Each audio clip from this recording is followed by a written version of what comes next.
Bismillahirrahmanirrahim. Assalamualaikum.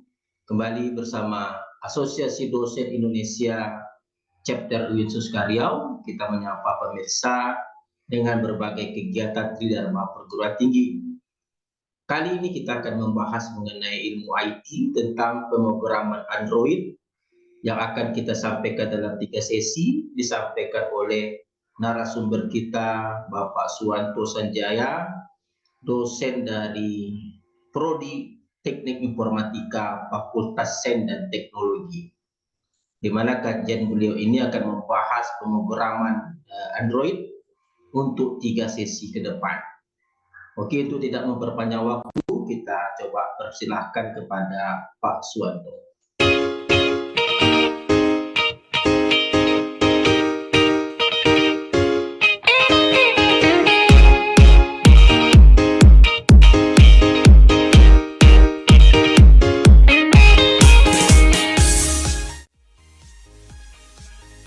Assalamualaikum warahmatullahi wabarakatuh. Selamat datang di SS Channel. Pada kesempatan ini kita akan membahas mengenai pembuatan project di Android Studio. Di Android Studio kita bisa membuat project baru, start a new Android Studio project. Kita ambil yang empty untuk sederhana saja.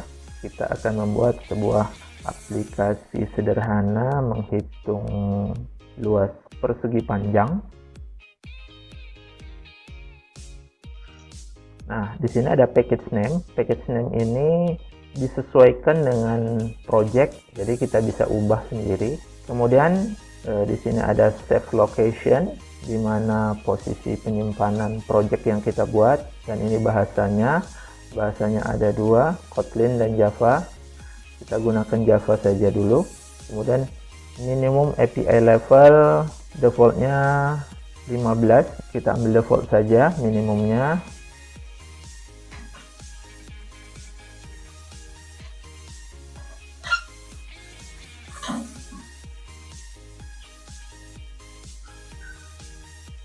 Minimum API 15 atau minimum ice cream sandwich, dan di atasnya.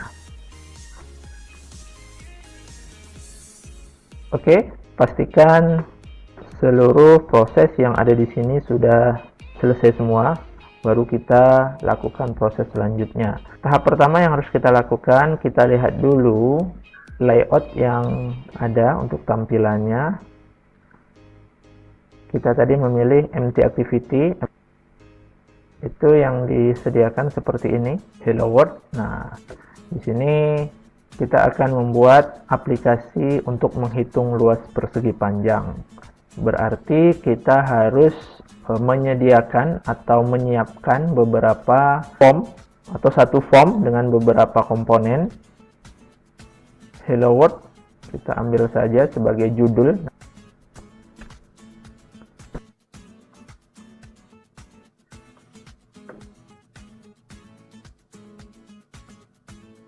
Untuk sebagai judul menghitung luas persegi panjang. Selanjutnya nanti saya buat label panjang, kemudian lebar, dan tombol hitung. Nah, untuk itu saya lepas dulu bagian ini, bagian layout saya lepas yang di bawah, nanti supaya bisa kita gunakan untuk mengaitkan komponen-komponen lainnya.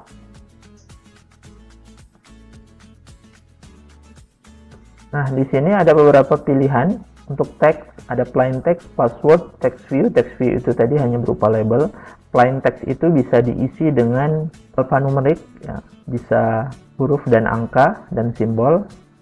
Nah, karena dia berupa inputan angka, maka bisa kita pilih yang number. Ada number sign, ada number biasa. Kita ambil yang number biasa saja.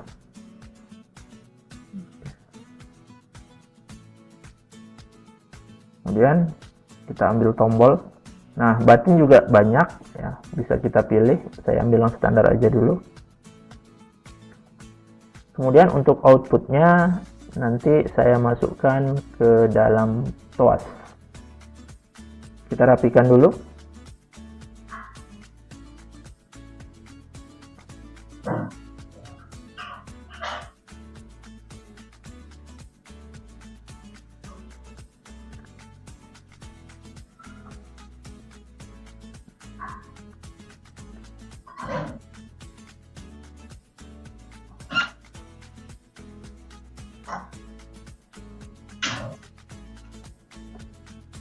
Sementara sudah selesai, kita buat yang sederhana saja. Nah, dari sini jangan lupa diberi ID. Untuk penamaan ID, sebaiknya kita menggunakan aturan-aturan yang sudah ditetapkan. Biasanya untuk edit text disingkat dulu, depannya itu EDT, dan sebelumnya sebaiknya kita masukkan ini form apa. Formnya ini luas persegi panjang, bisa kita buat misalnya PSJ, kita singkat persegi panjang, baru EDT panjang.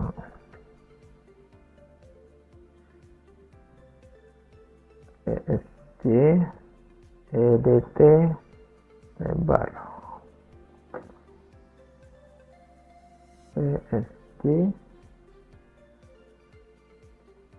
Baik, seluruhnya sudah kita beri ID. Kenapa yang lain tidak diberi ID? Karena sebetulnya kita tidak menggunakan label panjang dan label lebar. Ini hanya sebagai keterangan saja. Tetapi kalau edit text ini digunakan atau dibuat ID-nya karena nantinya akan dipanggil sebagai inputan parameter. Dan tombol digunakan dan tombol dibuat ID karena nanti akan dipanggil untuk memberikan aksi ke tombol tersebut. Jika rancangannya sudah, selanjutnya kita lihat dulu, ternyata masih banyak yang error karena di constraint layout ini membutuhkan pengait antar objek atau dengan layarnya.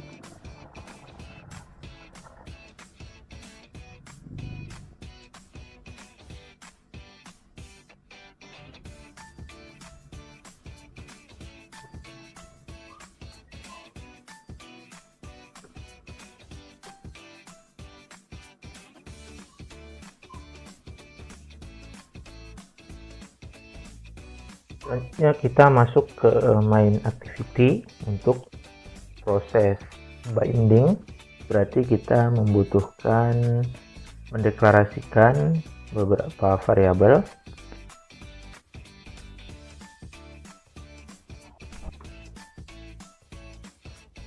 Beberapa variabel sudah kita buat. Yang pertama ada edit text dan kedua ada button. Edit text itu tadi ada dua, ada panjang dan lebar. Kemudian button ada button hitung. Nah, selanjutnya proses binding. Berarti kita harus memanggil beberapa komponen yang sudah kita buat di activity main.xml.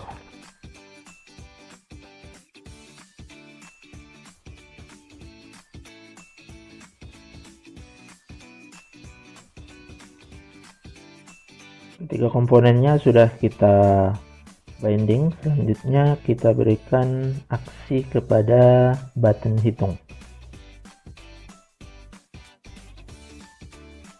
Baik, apa yang terjadi ketika button hitung itu diklik? Perintahnya dimasukkan ke sini. Misalnya, kalau dia button hitung diklik, maka akan terjadi perkalian antara komponen panjang dan komponen lebar. Dan hasilnya dimasukkan ke dalam sebuah pop-up. Double karena angkanya bisa kemungkinan berkoma. Lakukan proses parsing. Oke, untuk panjang sudah kita parsing. Selanjutnya untuk lebar.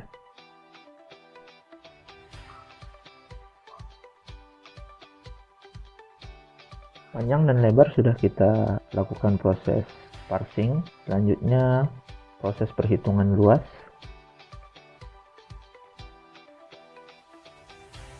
Nah, di sini luas sudah berisi panjang kali lebar. Selanjutnya bagaimana cara mengeluarkan ke dalam bentuk pop-up. Pop-up itu bisa kita gunakan contohnya TOAS. Untuk yang lainnya bisa dieksplorasi nanti, snack bar atau yang lainnya.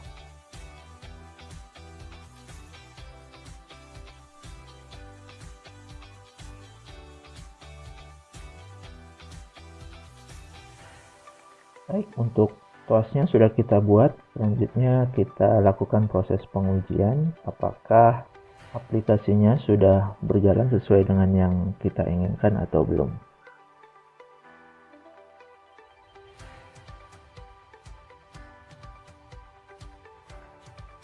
Nah, di sini hitung masih menimpa dari lebar, berarti tadi waktu pengaturan layoutnya masih ada yang kurang sempurna. Sebaiknya kita perbaiki dulu. Ada yang kurang sempurna di sini, sebaiknya pengait ke bawah kita hapus. Kita coba lagi.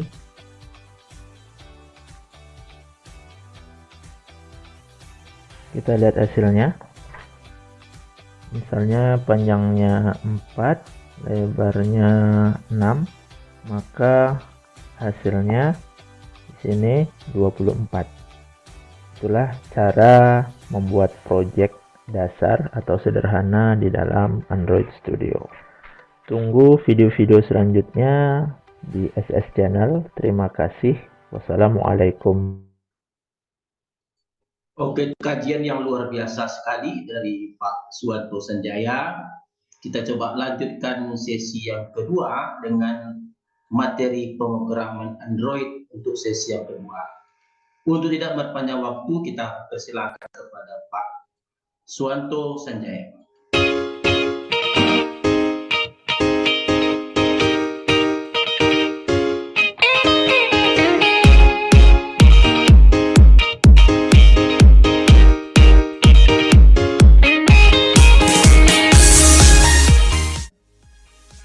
Assalamualaikum warahmatullahi wabarakatuh. Pada kesempatan ini kita akan membahas mengenai pengenalan activity.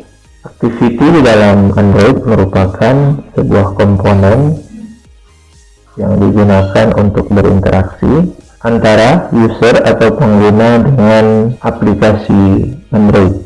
Baik, kita mulai saja dulu untuk membuat project baru untuk pengenalan apa itu activity di dalam Android.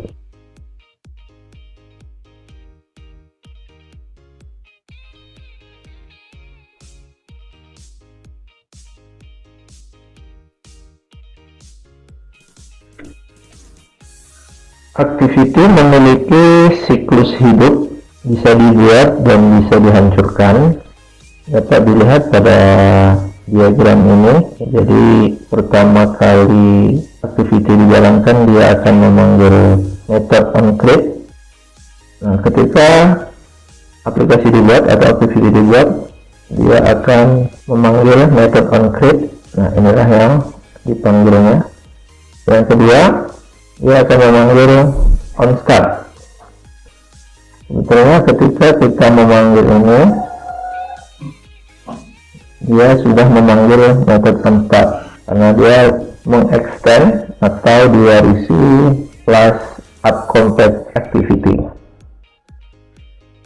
Kita lihat di sini onStart.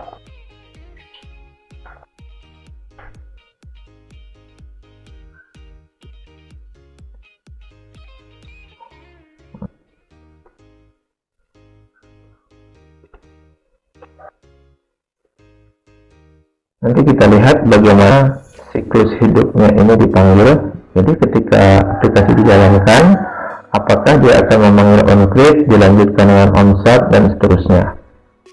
Mari kita lihat onResume.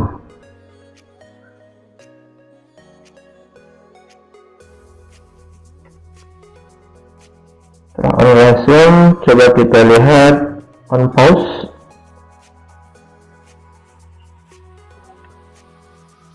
Yaitu onStop,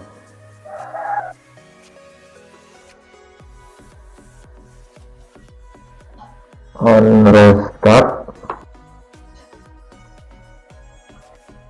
dan terakhir ondestroy, dan terakhir ondestroy.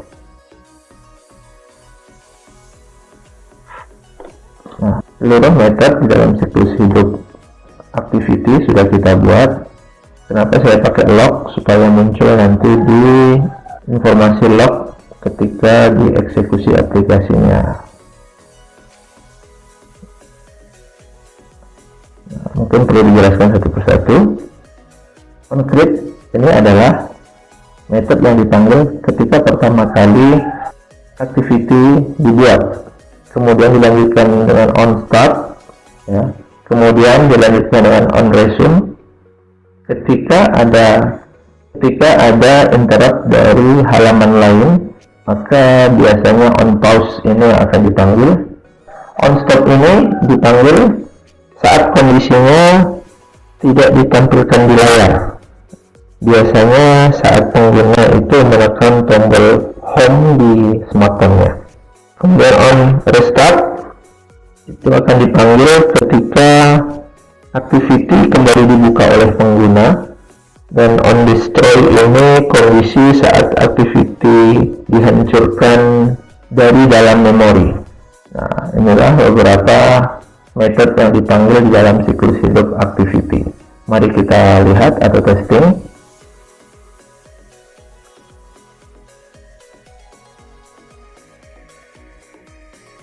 Sudah selesai. Kita lihat di log chat, terlalu banyak, saya pilih dari siklus. Dapat dilihat di sini, pertama kali yang dijalankan adalah metode onCreate. Kita lihat waktunya, ya. OnCreate, onStart, onResume. Kita lihat onCreate, onStart, onResume. Nah, onPause itu kapan? Ini di pertanyaan. OnPause itu akan dipanggil ketika activity lain terbuka. Nah, sedangkan kita di sini baru satu activity, belum membuat activity lain. Kita buat activity lain.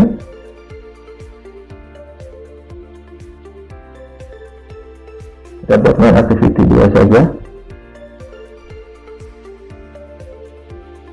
Di dalam main activity akan saya buat satu tombol untuk mengarahkan ke main 2 activity.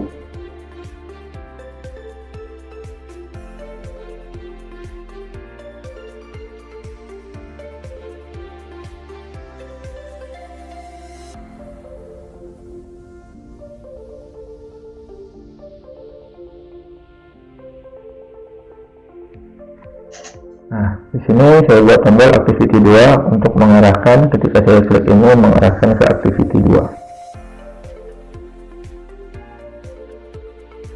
Proses binding dulu.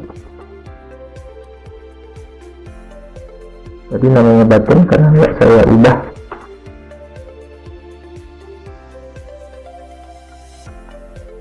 Untuk proses perpindahan activity kita bisa menggunakan intent.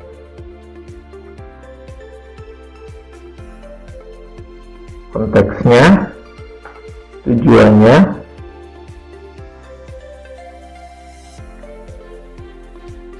baik. Apakah benar ketika activity 2 dipanggil akan memanggil metode onPause? Kita uji lagi. Kita lihat di sini activity 1 itu dalam kondisi ditampilkan. Kita lihat log chatnya dulu. Nah, tadi onCreate, onStart, onResume itu pertama kali yang akan dipanggil. Kita lihat di sini. Nah, apa yang terjadi ketika kita berpindah ke activity 2?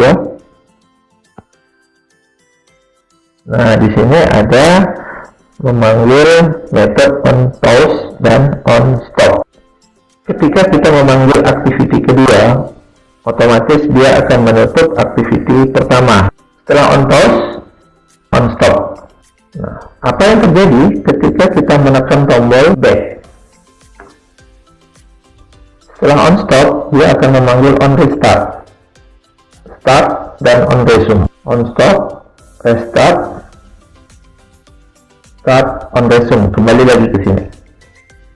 Berarti kondisi activity 1 aktif lagi. Sekarang on display ini kapan terjadi? On display itu terjadi jika method finish dipanggil. Misalnya kita keluar aplikasi. Contohnya saya tambahkan lagi satu tombol di sini.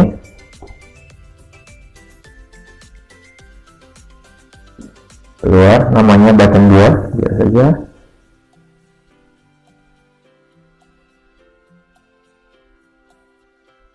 Kemudian saya lakukan proses binding.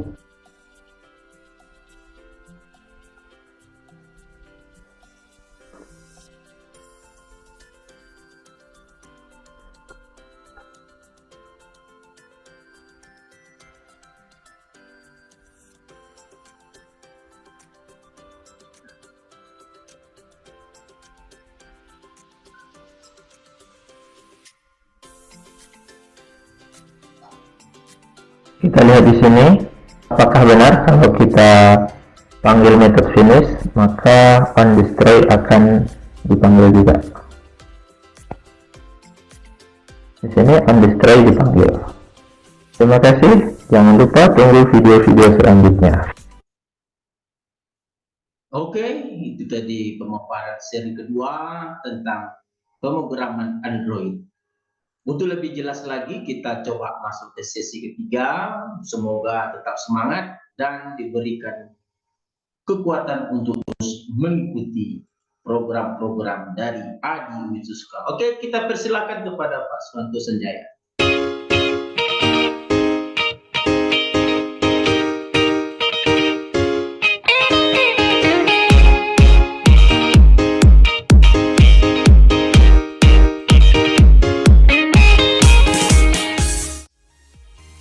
Assalamualaikum warahmatullahi wabarakatuh. Selamat datang di SS Channel.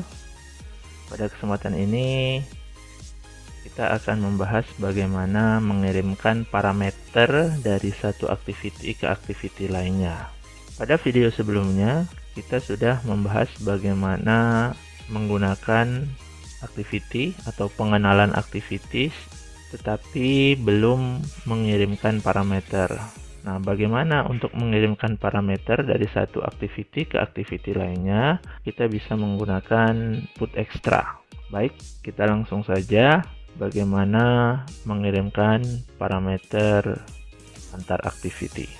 Pada project sebelumnya, kita sudah membuat dua activity. Activity itu saja yang kita manfaatkan untuk proses pengiriman parameter dari main activity ke main 2 activity. Kita lihat dulu, main 2 activity itu masih kosong.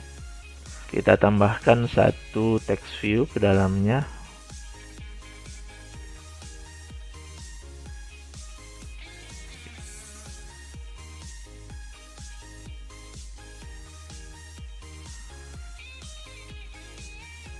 Baik, kita sudah membuat satu text view untuk menampilkan kiriman parameter dari activity sebelumnya. Ini posisinya di activity main2.xml.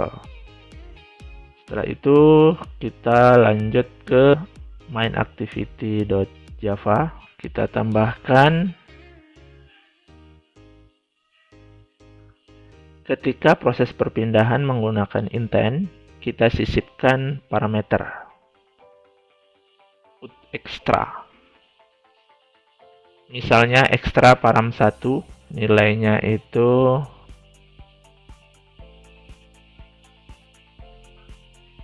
kita akan mengirimkan extra param 1 dari main activity ke main 2 activity. Setelah itu kita buka main 2 activity. Nah, di sini proses binding dulu. Kita binding TV output yang sudah kita buat tadi. Selanjutnya, ketika main 2 activity tampil, maka akan memanggil parameter yang dikirimkan dari activity 1.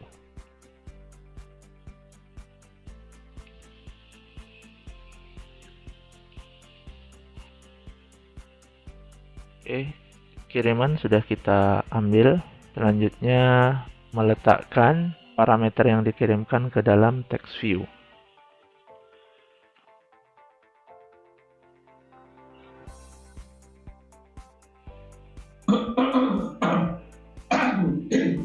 Baik, kita uji.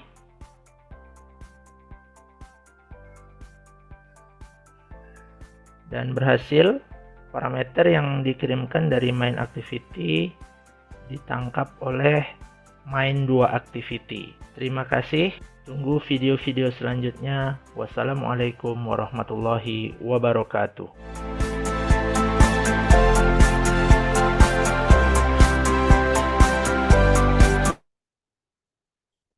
Itu tadi 3 sesi tentang pemrograman Android. Semoga bermanfaat bagi mahasiswa tentunya dan dosen yang berminat. Oke, jumpa lagi dengan Adi Winsus Karya pada sesi-sesi berikutnya. Assalamualaikum warahmatullahi wabarakatuh.